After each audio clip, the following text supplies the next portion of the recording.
Your attention, please.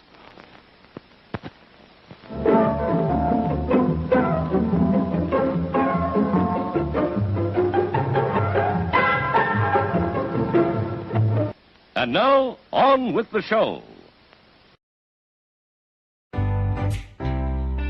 Live from Paradise Studios in New York, Strong Island Television presents Under the Radar, starring Randy Unger. Brought to you by Magnitude Jewelry. Add a 2 to match your attitude.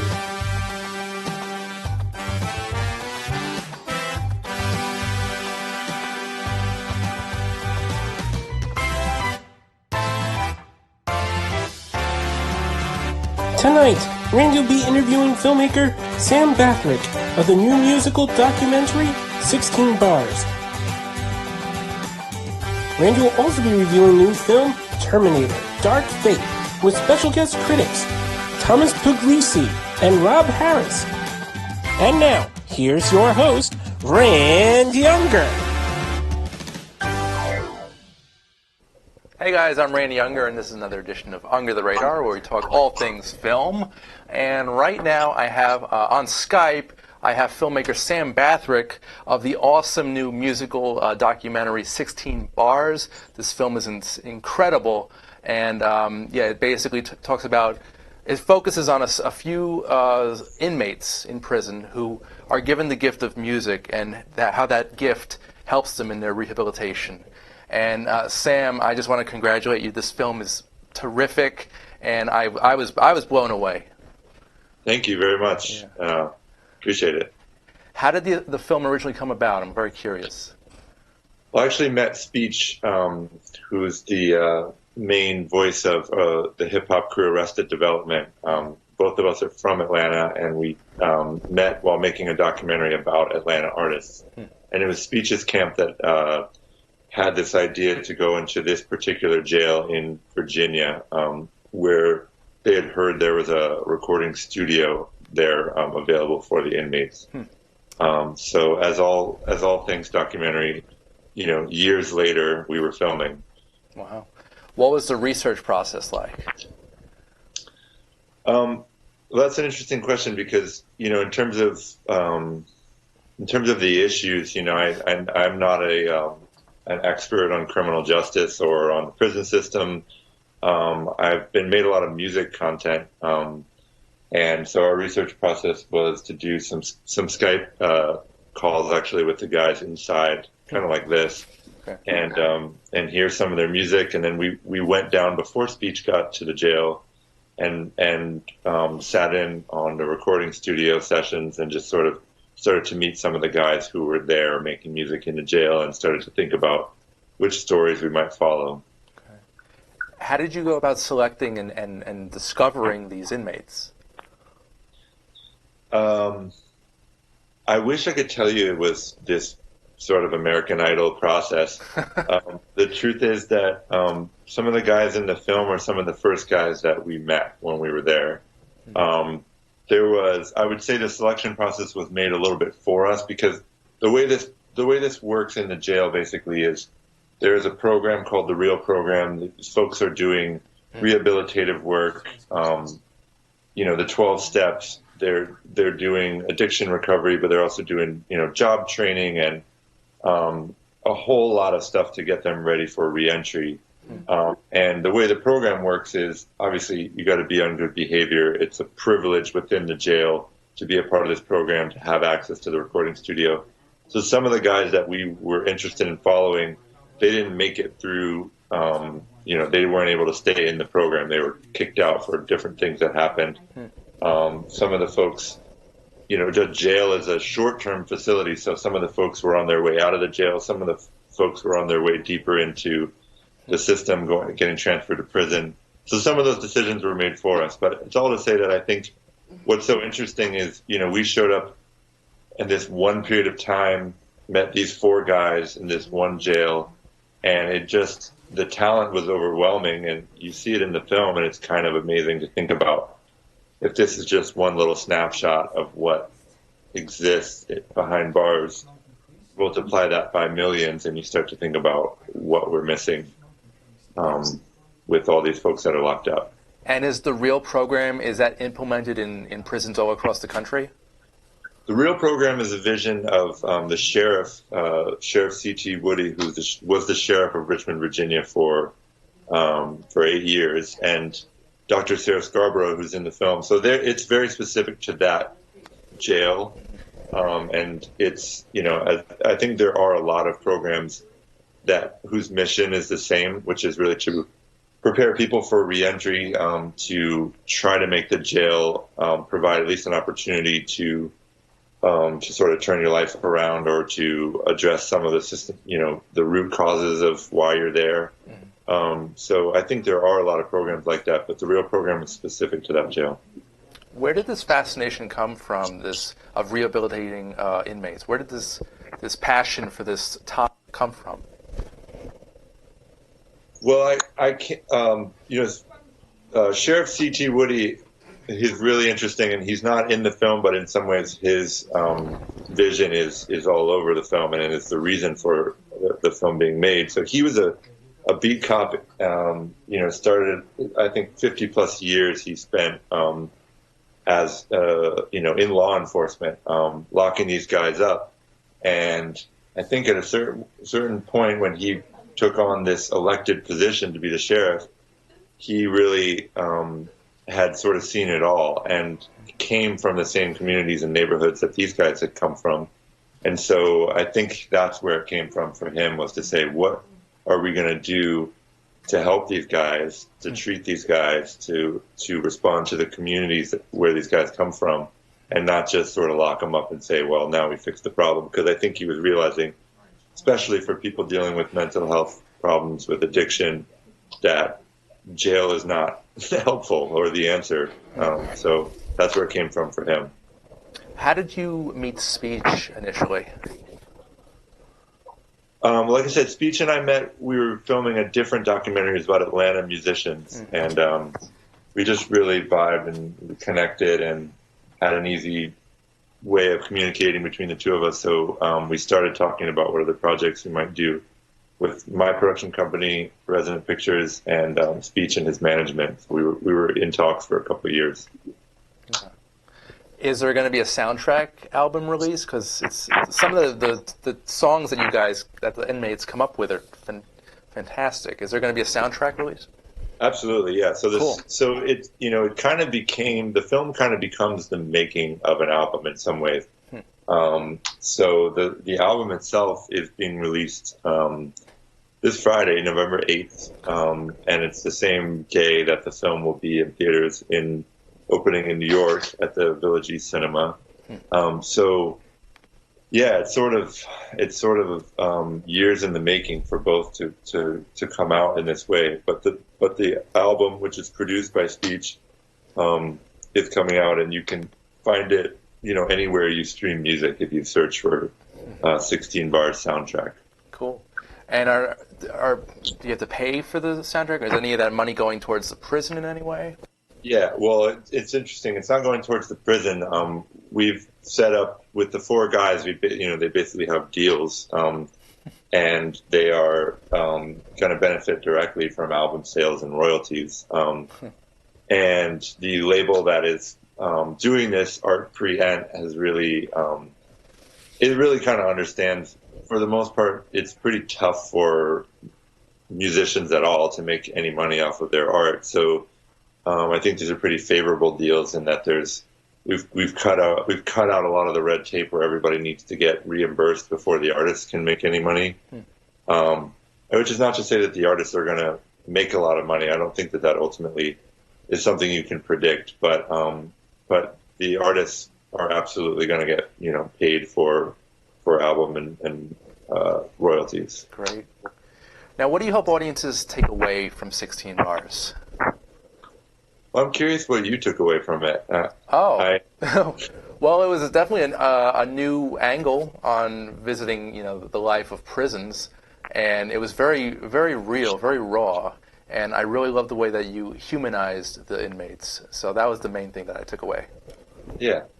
You know? Well, I think that's it. And a lot of people, I think, look, this is really a very complex issue, or it's a number of different issues that converge on our criminal justice system about who we're locking up and why and what happened to them and where they're coming from and what they have to say. It's pretty hard to sort of boil that down to a nice, easy takeaway of just, well, if we just do this, we can fix the system. And like I said, I am not a expert in criminal justice, and our film doesn't really lean on experts to tell us what we're supposed to take from this. So I think the takeaway is it should inspire you. It should make you uncomfortable. Just the idea that there's such artistry and such stories that are intentionally locked away, and just to be exposed to it, make you feel all kinds of things. And yeah, I think the ultimate takeaway is just the humanity of these guys and what their stories really represent. Should be the big takeaway. Do I still have you? Yeah. We had a little hiccup there, but okay. Cool. Is there going to be a follow-up, a sequel, as you were? I don't think so. I mean, I think this, in many ways, it's taken a number of years to make this film and to get the album out. I think the follow-up is, what happens next with the album, and all of these guys are still in different ways struggling to overcome some of the same things that are happening to them in the film. So, my plan is really to be following up with these guys and to continue to be a part of their lives, and for the film to hopefully continue to benefit them. Awesome. Last question: are there any other topics, subjects that you want to cover on film, through documentary? Just in general topics that or anything you work on currently.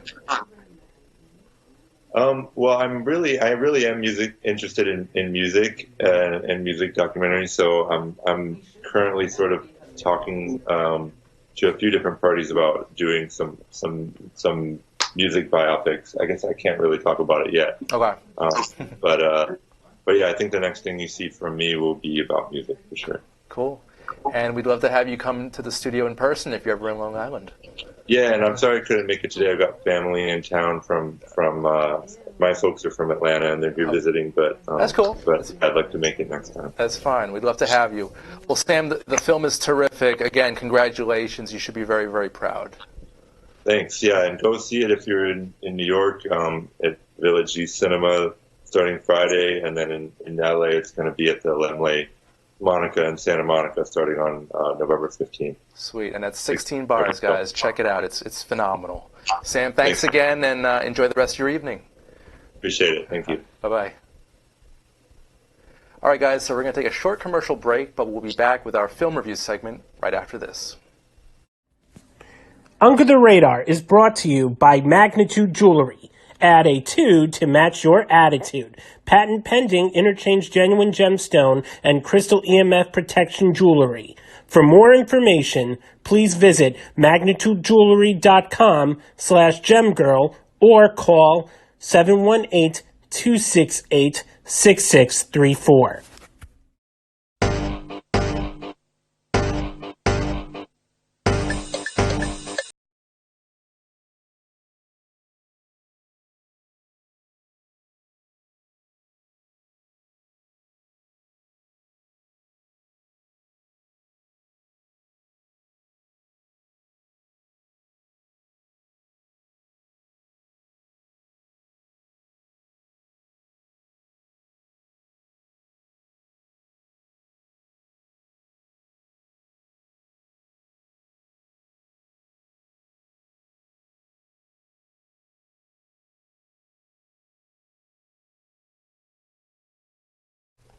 And we're back. Hey guys, Under the Radar. I'm your host, Randy Unger.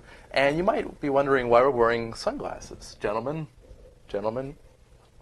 we're back. And we're going to actually be reviewing Terminator Dark Fate in just a little bit. But first, I wanted to first mention this other film. It's called Primal. and I can't. You guys can. I don't know. It's called Primal, and it stars Nicolas Cage, and it is basically a by-the-numbers thriller about he's a big game hunter who basically hitches a ride on there's Nick Cage in all his glory. He hitches a ride on this ship, a large ship, that is also being occupied by FBI agents who are extraditing basically a Hannibal Lecter type of criminal. Yeah, it actually wasn't as bad as I'm making it sound, but yeah, and I'm a huge Nicolas Cage fan, and this film, it was average, but I've seen a lot worse from Mr. Cage. Yeah, but gentlemen, Mr. Rob Harris, what did you think? What do you think of Nicolas Cage in general? He's an interesting actor. I mean, like, I think like one of his most atypical roles was the movie Moonstruck, directed by Norman Jewison. I love that movie. 1987. It's just like a great, romantic love story and everything like that. That was one of his first bigger roles, I'd say. I think so. That makes sense. And I mean, I'm also a huge fan of Face Off. I mean, I know like some people probably like think it's not that great, but I don't know. It is it's a solid action movie for its time. I like it a lot. Yeah, I still revisit it, from time to time. Yeah, I'm more in the Rock camp. That's more my. That was good too. Yeah. Mr. Thomas Puglisi, welcome back. Yep, it's always great to be back. Yeah, hey. And I love the shirt, by the way. Yep, from Gutter Garbs, from my is. good friend Michael Ciani. Got to pick one up. Every show, I think pretty much every show you've been wearing one of their shirts, right? Almost, yeah. Okay, good. You're a walking spokesperson. It's great. They must be very proud of you. Yeah, I know they are. Nicolas Cage, thoughts? Well, I like Nicolas Cage. I mean, he's had a bit of a rough career as of recently, but I see him picking himself back up with movies like Mandy, and that was just great movie. That was different. That was a little bit better than the rest of his other recent output. Yeah. Well, one of my all-time favorite movies of his is Wild at Heart, which is a David Lynch movie. Yep. Yes, him and Laura Dern. Yes. Yeah, I mean, it was just pretty much I just really liked the Wizard of Oz vibe it had. I mean, and I really liked the whole story of them, basically running away together. Yeah. Their chemistry was very good as well. I'll tell you, I love the 90s input of Nicolas Cage, especially another romantic comedy, romantic film, It Could Happen to You, where he splits a winning lottery ticket with Bridget Fonda, who plays a waitress. He plays a cop, and basically it's an unlikely romance. And yeah, that was a really sweet story. Also, a random one, a Christmas movie. It's called Trapped in Paradise, where I don't know if you guys probably haven't heard of it. No. All right, so he plays this former. He used to be in prison, and now he's rehabilitated himself. He's living a life of. On a straight and narrow. Okay. But his two brothers, played by John Lovitz and Dana Carvey, are not. They're still picking pockets. They want to rob a bank in a small town, and Nicolas Cage is basically trying to control them. And you can imagine the chemistry that these three actors have together. It's a really, if you guys haven't seen it, Trapped in Paradise, it's from 1994. So it'd be celebrating its 25th anniversary right now. Gotta check it out. Yeah, check it out, guys. Thanks for telling me. Cool. Yeah, but back to Primal. This movie, the action was pretty decent. The story was okay. The script was not great, but you got Nicolas Cage kind of phoning it in again. I'll give Kevin Durand. He plays the psychopathic criminal who basically escapes the custody of the FBI agents and wreaks havoc on this ship. And Nicolas Cage, being a big game hunter, he kind of uses those tracking skills and his weaponry skills to try and kind of battle this psychopath. It's decent.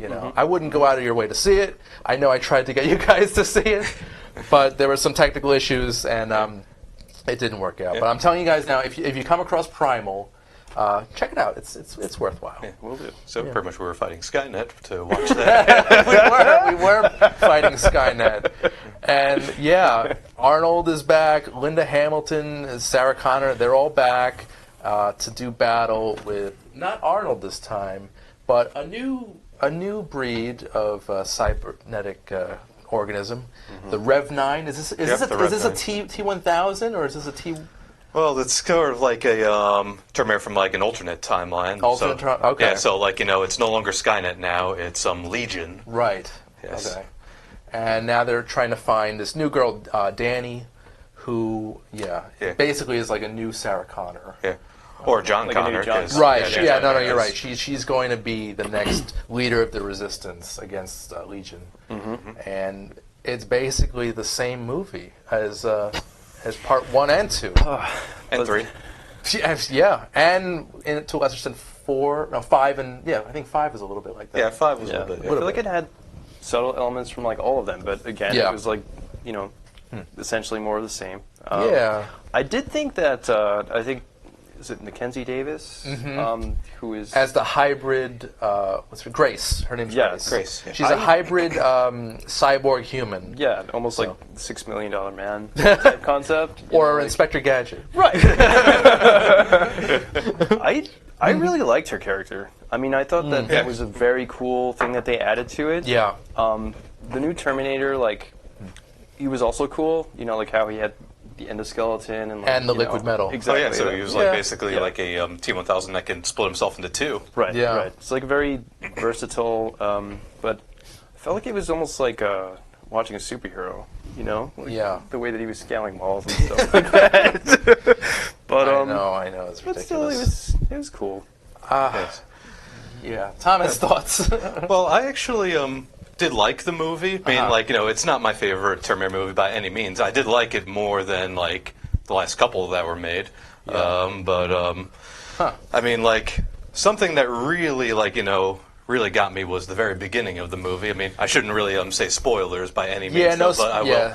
No But I will spoilers. say though that the scene would actually make you think that it was filmed in the 90s because the visual effects, the CGI for the de-aging, the CGI effects to put like Arnold's face Right, on right. like a body double, all that stuff was very convincing. And there's a I guess cameo of like Edward Furlong. Yes. Let's Kind not. We could just leave it at that.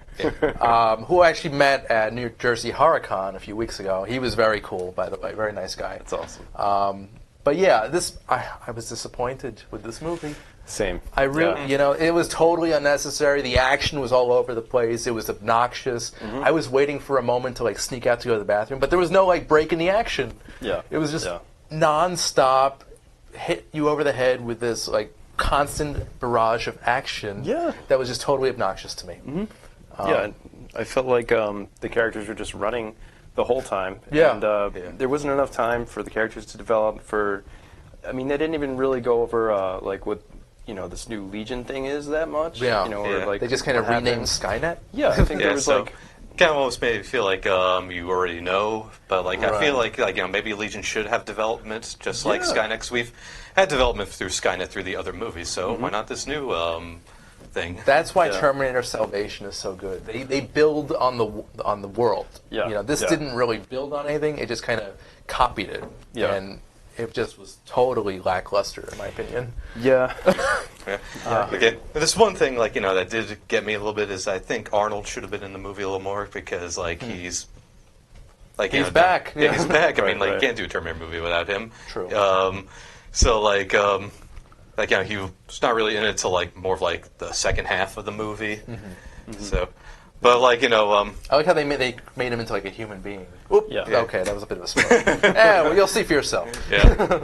Without I'm giving away too much. Right, not a Yeah. total human being. Yeah. Okay. Yeah. Shut up now. Yeah. I did like what they did with this character a lot. It was good to see him back. Yeah. It was like an Age of Terminator. I thought that was really cool that they did that. Yeah.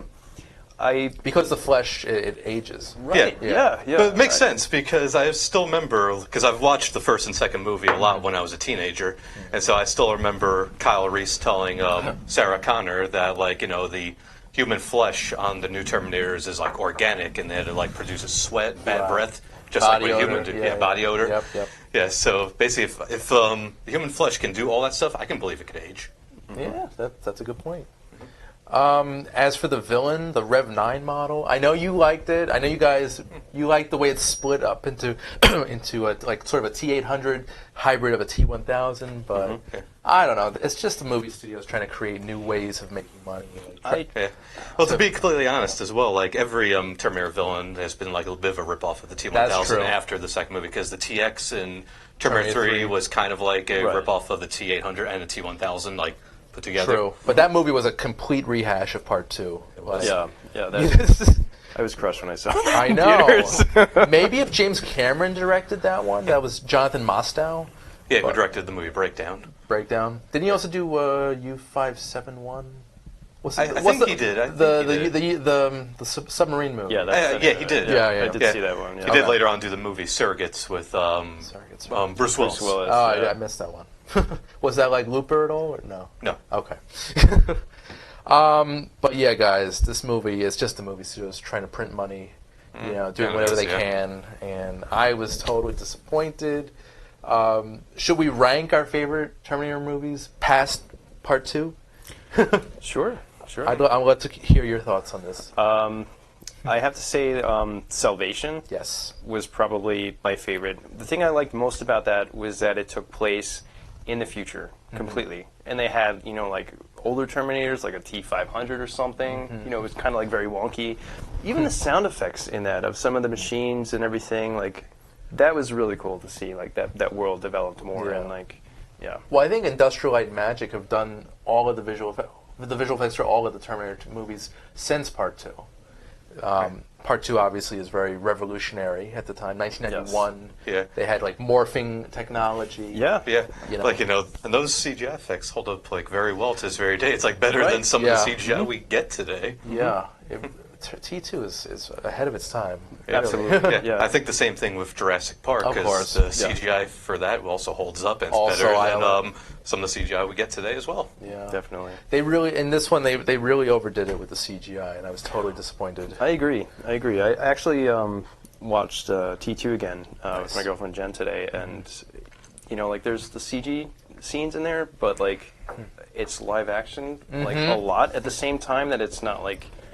Doesn't look fake. Yeah. Like you feel like you're there and everything. And the cinematography in that movie is stellar in general. Even just the lighting. The opening scene with the Judgment after Judgment Day, the skull being I crushed. know. It's so good. Oh my god! Play that on a HD TV with a great sound system. Yep. That's a perfect evening. I still got chills watching that movie today. I'm getting chills right now. Like just thinking about it. Oh man. That's. I mean, but let's not forget the first Terminator. That's legendary. Yeah. As well. Yeah. Absolutely. I mean, something I've actually brought up is while that may not be Arnold Schwarzenegger's first movie, but there was one first for him, is the use of his famous line, "I'll be back." Yeah, that 1984 was the first movie. Yep, and he said it in many other movies. Said it in movies like Commando. Oh yeah. Twins. He didn't do Terminator 2. I don't think he did it in Total Recall, though.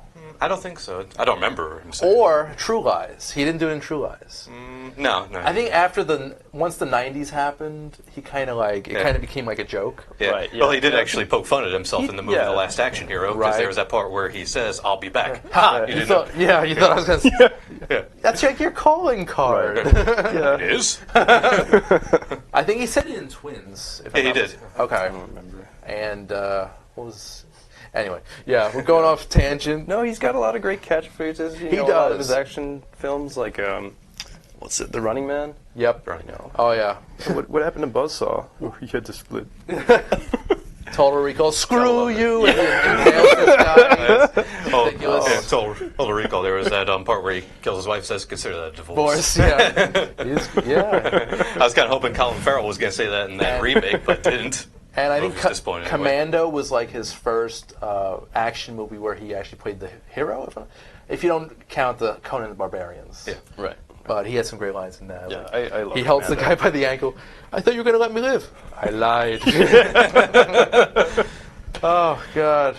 Yeah. So, but Salvation, I'm with you. Yeah. After T2, that's probably my favorite. Yeah. I mean, I liked some aspects of Genesis as well. I don't know, the whole alternate timeline thing was kind of interesting. John Connor is the villain. That was pretty cool. Yeah, I, thought that I was like how actually they turned it an on its interesting head thing. I mean, like I know that. some Yeah. people didn't like them turning our hero into a bad guy. But No, it's a great concept, but I think the way they handled it in the film didn't really work too well.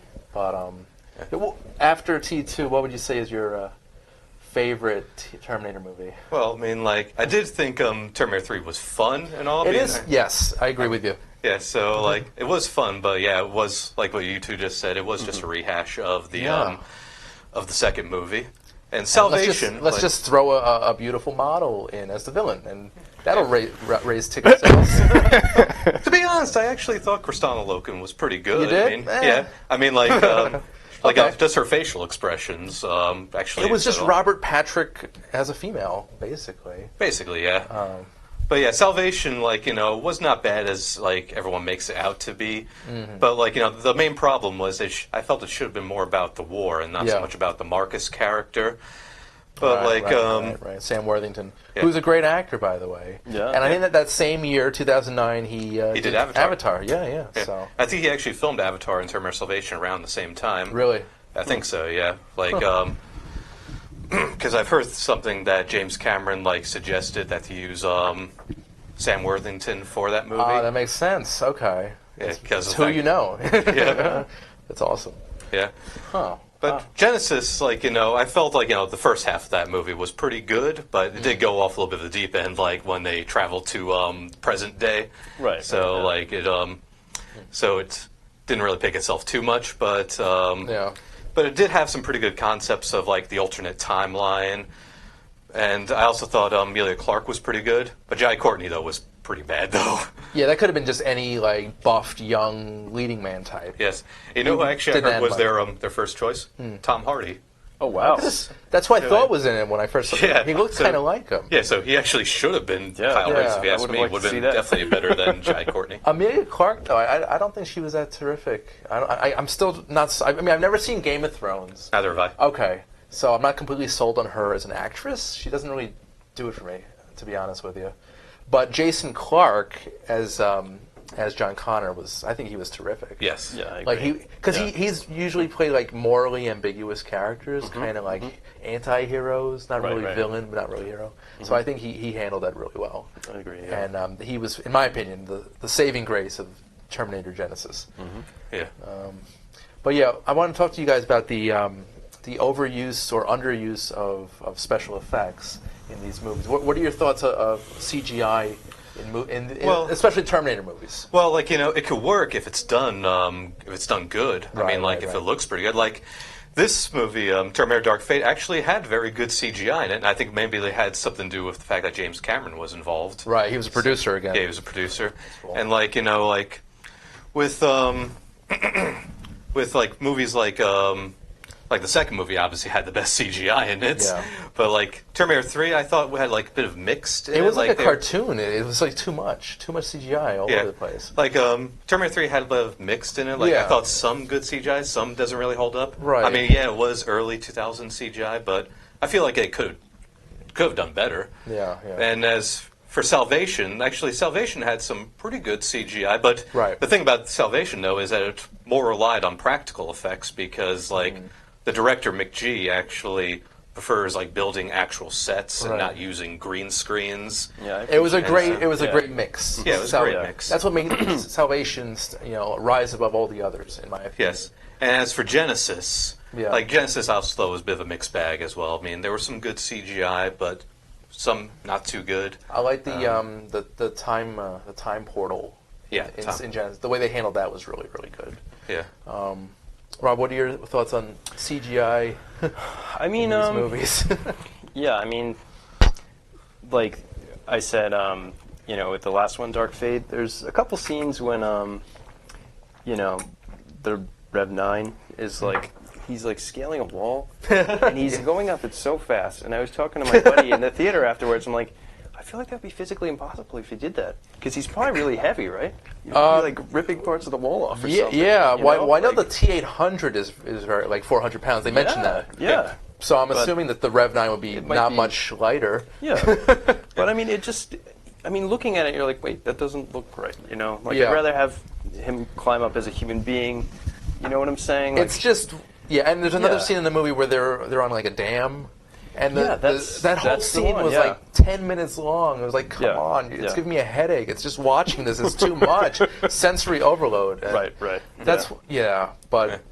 Yeah, they did use some pretty good practical effects, because I've noticed in Terminator 3 for the end part where Arnold goes, "I'm back," they used a green screen suit on his face for that effect. Okay.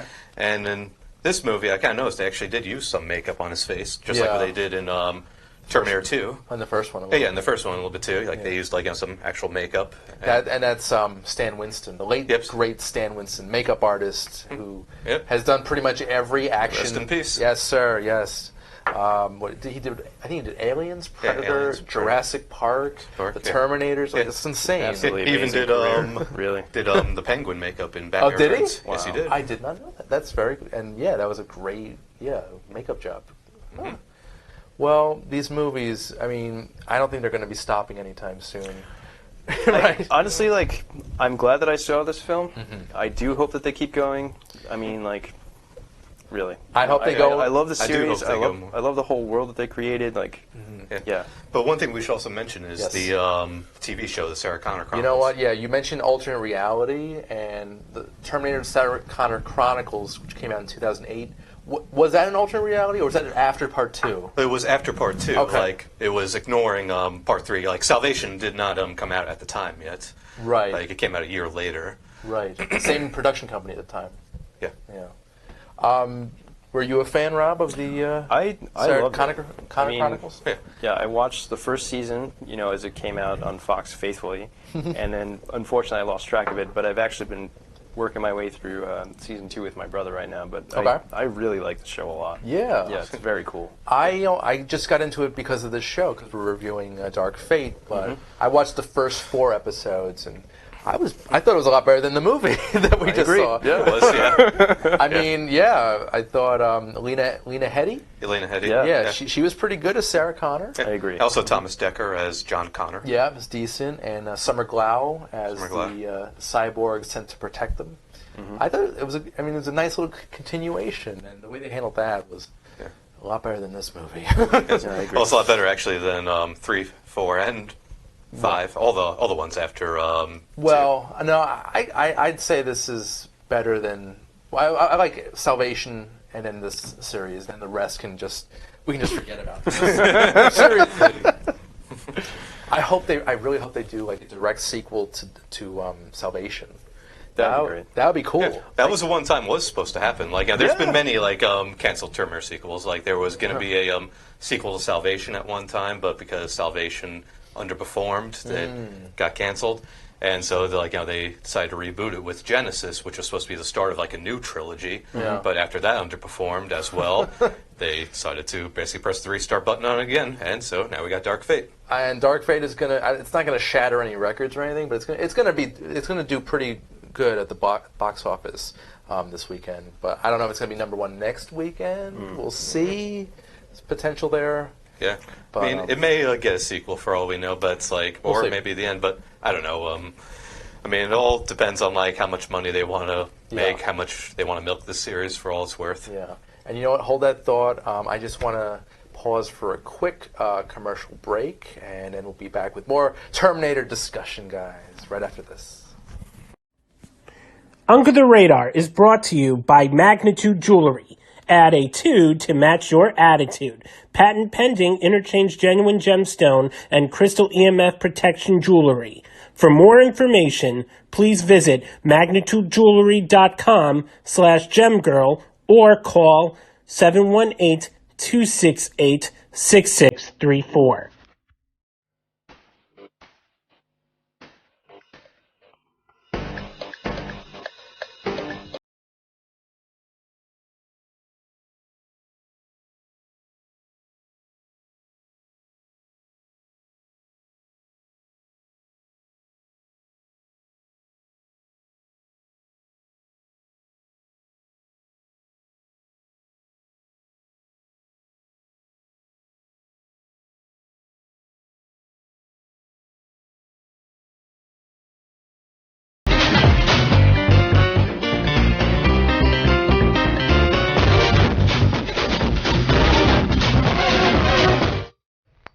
And we're back.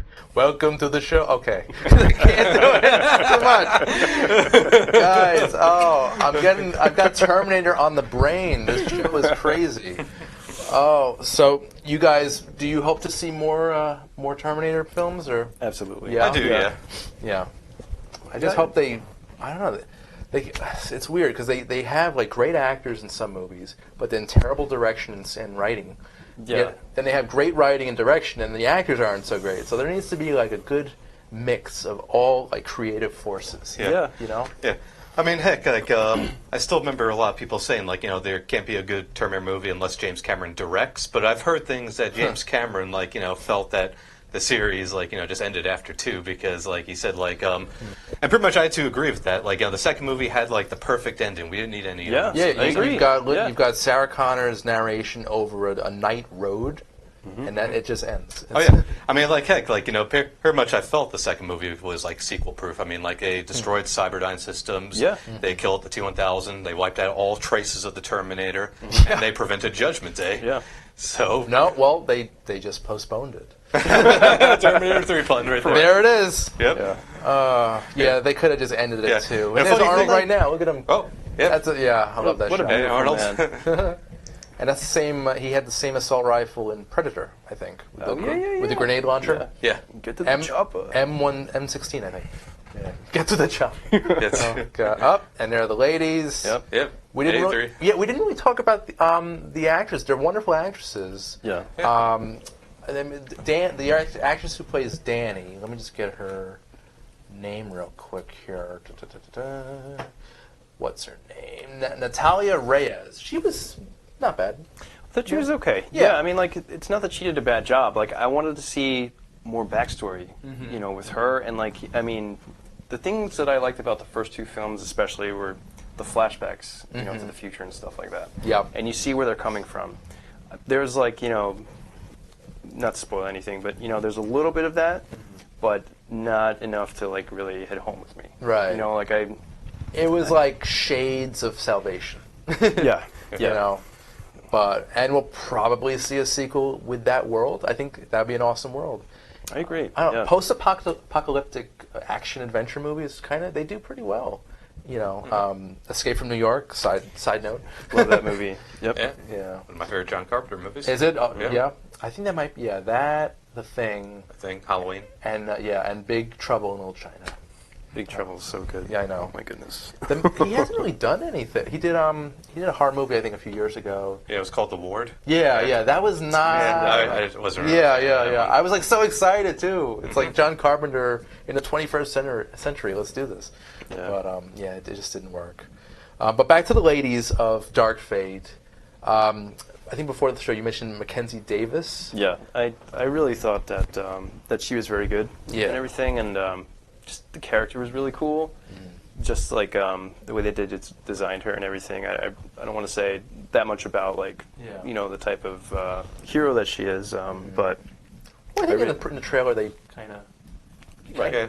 a hybrid Yeah. cyborg human, it was a great concept, and I think she handled it really well. yeah, Yeah, I don't know if she was the first choice for this role. Like they probably auditioned a bunch of other badass female actresses in this type of role, but she nailed it. I agree. And I mean, speaking of badass, Linda Hamilton, it was really good to see her back in the series. Yes. Like. I mean, she was in the first one. She was in the second. She was, she's iconic. She's Sarah Connor. She's like the whole heart of the story and everything like that. So Yeah. One time I thought we were never going to see her as Sarah Connor again. Yeah. Yeah. Of course, she did like a voiceover cameo in Salvation. Or in a did she? Yeah, for the scene where John was like listening to like the tapes. that's right. Okay. Yeah. Yeah, so that was actually her doing like recordings as a cameo. It wasn't like them taking like clips from the other movies. Well, there she. Yeah, I mean, after Dante's Peak, though, she kind of disappeared or stopped working or something. I don't know. But I did like to see. I did enjoy seeing her back in this in that role. But she kind of. It was weird. Like I wasn't blown away. Like she had these like catchphrases and these like one-liners that really. It was kind of cartoonish and kind of cheesy and. I agree. You know, one thing I wanted to say about the movie, I'm glad that I remembered. I felt like it was almost like making fun of itself. And like the series, like almost a little too much. That's what You a know, lot of, like- no, but that's what a lot of sequels and reboots do for like nostalgic purposes. Yes, I know? agree. But like, I mean, I was going in like, okay, like I wanted like a good story. You know, Yeah. like I didn't want to go there to laugh, but Right. I was. Yeah. You know, like Well, like there was actually a scene. This was only in the special edition of Terminator 2. Was that scene where John teaches Terminator to smile? Yeah. Like, I love that. That's pretty funny. I was like, oh, sorry, smile. I know, and I know in the commentary that Cameron did on the film, he's like, yeah, you know, I didn't want to put that in because it was too discontinuous, like, you know, with the film. You Like, need you need a break in the tension. It's you know that levity. Yeah. Wow, that's crazy. But yeah, I did not go into this movie thinking I was going to laugh, and I didn't really want to laugh. I don't know. The genre. It was I don't know. It was kind of all over the place and Yeah, I agree. disappointment. Yeah. But you know, there'll probably be sequels, and I'm curious. Did you guys? I know they had a series of comic books, right? I loved the comic books. Okay, 'cause I growing never up. read 'em. I collected a ton of them. I read them either. RoboCop versus Terminator was phenomenal. I had the video game, Sega Genesis. That's a great Yes. game. Yeah, too. yeah, yeah. I played that game too, actually. Yeah. Gotta love the '90s, Yes. guys. I remember some like Terminator 2 arcade games when I used to go. yeah. Yeah, that was of course. good too. Yep. Yeah, Yes. those like first-person shooter games Yep. with the machine guns. That's an There's awesome actually game too. like a retro video game store in Smithtown. You guys should check it out. Smithtown. Plug. And they have what do The you call original? it? They have the game there. Nice. Yep. I think that's we good. have to go Play it, after yep. this show and go. Let's and do it. Yeah, kill some T800s. I'm all for that. But yeah, yeah. so wait, they had a RoboCop versus Terminator comic. Yeah, it was very good. Was You know, that in conjunction with the game? Like the early '90s? The game was just like more of a platforming shooter. I think Mm-hmm. there were some very small story aspects of it, if I'm not mistaken. But yeah, the story was very rich. Murphy's, the character in it, and like Peter Weller, so good. I know he goes to the future and everything, and I think there's this one part where he's like in Skynet. He's like traveling through cyberspace. That's the game. Like, That's the game. Okay. Yeah, right, yeah. right. That's like the final level. It's so cool. We need, they need to make a RoboCop versus Terminator movie, live action. Try to not go too heavy on the CGI, Right. and have some like Stan Winston style practical effects. I think that'd be insane. You know, they should get on board with Marvel and DC. Batman versus Terminator. Yeah. Just kidding. No, they've done all the combinations. Right, They've right. done Yeah, Batman yeah. versus Predator versus Aliens, Yeah. RoboCop versus Aliens. It's Alien versus Predator versus I've even Terminator. seen- That was one too. Really, I'm serious. As a matter of fact, I've even seen a comic book where Superman fights a Terminator. yeah. I mean, that's all. Let's see what configurations, what combinations we can come up with. Right. I'm sure our friend Vinny Belfanti with like the Superman one. Yeah, sure. It's great. But I remember Batman vs. Predator being an awesome comic at the time. Yeah. And then they came out with a sequel comic in the mid-'90s. And that defined my childhood. There was also like some Batman versus Aliens as well. That's right. Yeah. All those combinations are so good. I think also another one of my favorite Terminator comic books was this one called Cybernetic Dawn. It takes place almost immediately after T2, Nice. right? And look that up.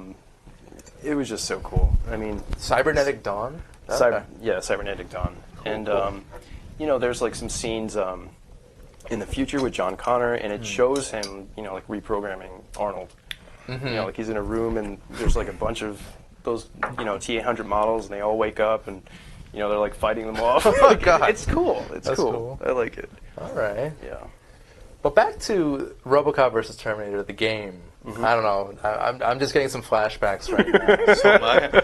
I think they had like cheat codes in there to like get all the weapons, and laser pistol, photon blaster, and heat-sensitive rocket launcher. I don't know, some great weaponry. Yeah.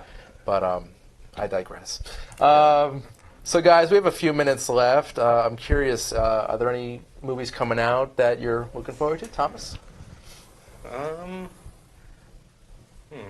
Sorry to just spring that up on you. Yeah. Oh yes. I just remembered one. Doctor Sleep. Okay. Oh yeah, Yes, that yes. looks really interesting. Might be reviewing that next Sunday, actually. So Yeah, should be- I'm not super into horror films, but that looks like it might be very, very good. I mean, Yeah. I like the Well, Shining, yeah. I've been actually calling the director of Dr. Sleep, Mike Flanagan, the future of horror because he has not directed one bad movie yet. Made movies like Ouija: Origin of Evil, Oculus, Before I Wake, Gerald's Game, and Hush.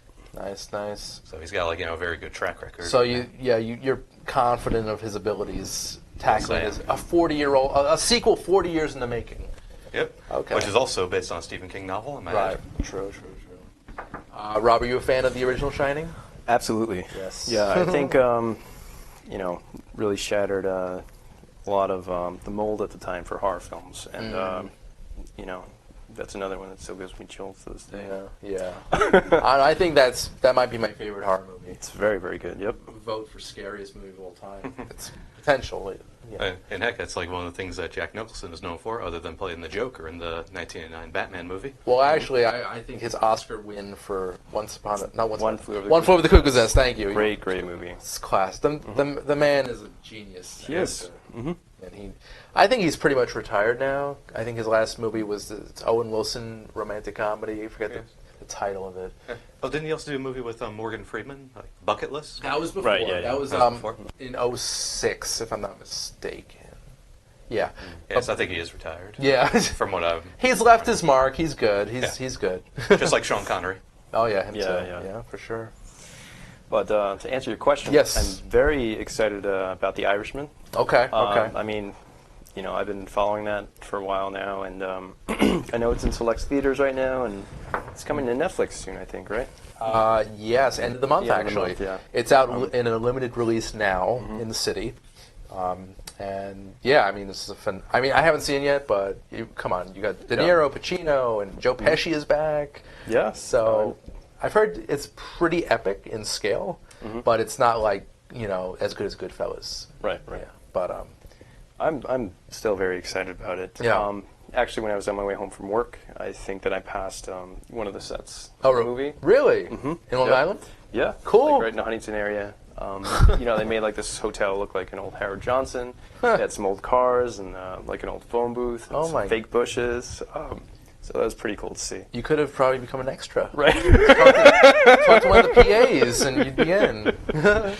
That's cool. Sign me up. All right. So Dr. Sleep and The Irishman.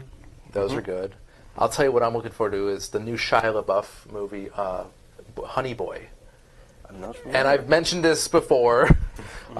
Basically, it's about a father and a son, and they have kind of like a turbulent relationship. It's very gritty, very raw. Okay. Shia LaBeouf actually wrote the screenplay while in rehab. Wow. And it was actually part of his rehabilitation. So, yeah, it's pretty... Honey Boy? Honey Boy, yeah. Okay. I believe it comes out this week. Okay. So I'm going to hopefully review that on the show soon. No, I'll have to get tickets for that one. It Yeah. sounds very good. Shia LaBeouf, I mean, he's impressed me a great deal this year with another movie I've been mentioning a lot, the Peanut Butter Falcon. And it's very not very well known, and it's a dramedy. And again, he's phenomenal. Great performance. Okay. So those are 3 movies to watch for, guys. Also, I'm excited about the movie you were just talking about. It was 16 Bars. Yeah. That sounds super interesting. It is one of the best documentaries of the year. Wow. I'd say. Yeah. Okay. Yeah. And I'm trying to. There was another documentary this year, Apollo 11, which chronicles the first man on the moon. Okay. And it was almost better than. I think it might have been better than Apollo 13, like the fictionalized version of the 13th Apollo mission. That's cool. But the documentaries this year are really outstanding, and 16 Bars. If you're into music, like rapping especially, and just basically sort of like prison culture, but like more rehabilitation of prisoners. I appreciate that. Yeah, Looking forward to seeing that. I recommend that highly. So guys, we have a few minutes left. Any plugs? Anything Thomas, I know you always have something you want to broadcast into the world. I'm not saying that's a bad thing, just, Yeah, so I'll promote my friend Michael Sandy's next Retro Picture show, which is going to be on December 7th, which is going to be a double feature of Black Christmas and Silent Night, Deadly Night. Nice. So it's going to be at the Cinema Arts Center in Huntington. This I'll be place. show- Have you been there? Yep. Absolutely. Such a Yep. great It'll be place. shown in 35mm as well. Nice. Very cool. Old school. I love it. Yep. Thomas, I'm curious, real quick, where did this fascination with horror come from? I know you're a big horror buff. Well, it's something like, I remember as a kid I've always wanted to watch, but at the time my parents were like, basically restricting me from watching that kind of stuff. Gotcha. So pretty much like I wasn't allowed to watch that stuff until I got to middle school. Oh, yeah. Yeah, like I still actually remember some kids in elementary school used to actually poke fun at me for not being able to watch that stuff. Oh, screw them. Yeah, screw them. Yeah, so, but like, so I think maybe it was just because I was restricted to from watching any of that stuff. It just made me want to watch them even more. Gotcha. Favorite horror movie of all time? Sleepaway Camp. Ooh, okay, good. Is that kind of just a rehash of Friday the 13th? Well, the only similarity it has with Friday the 13th is that it's set in a camp, but other than that, like, not too much of a similarity. So Okay. it's like, and like it leads to one of the greatest horror endings of all time, which I'm not going to spoil Please for don't. anyone who I've never seen hasn't it. seen it. It was a 35-year-old movie, but still, no spoilers. Yeah, no spoilers for anyone. You know what's who- funny? You mentioned restrictions and parent restrictions in movies. The first rated R movie I remember was actually Terminator 2, and I was 6 years old, 1991. So, yeah, okay. Mr. Harris, any plugs? Anything going on? Yeah, check me out on Facebook, Rob Harris. Love movies, so you can send me a message and we'll talk. Cinema Arts Center is a great place in Huntington. Okay. It's everything. Yeah. Okay, good. Well, guys, just one more thing. We've got some plugs from Magnitude, our wonderful sponsor, Magnitude Jewelry. The Naval Expo, which is on November 9th through the 10th at the Westin, New York, at Times Square. And also the Awaken Wellness Fair on November 24th in Tarrytown, New York. Guys, Mr. Puglisi, Mr. Harris, I want to thank you guys so much for this wonderful discussion. All things Terminator. We will defeat Skynet once and for all. I know it. And yeah, I just want to thank everyone watching at home and on your devices. I've been your host, Randy Unger. This is Unger the Radar, and we'll be back next week with more Unger the Radar. Thanks so for much. having us, Randy.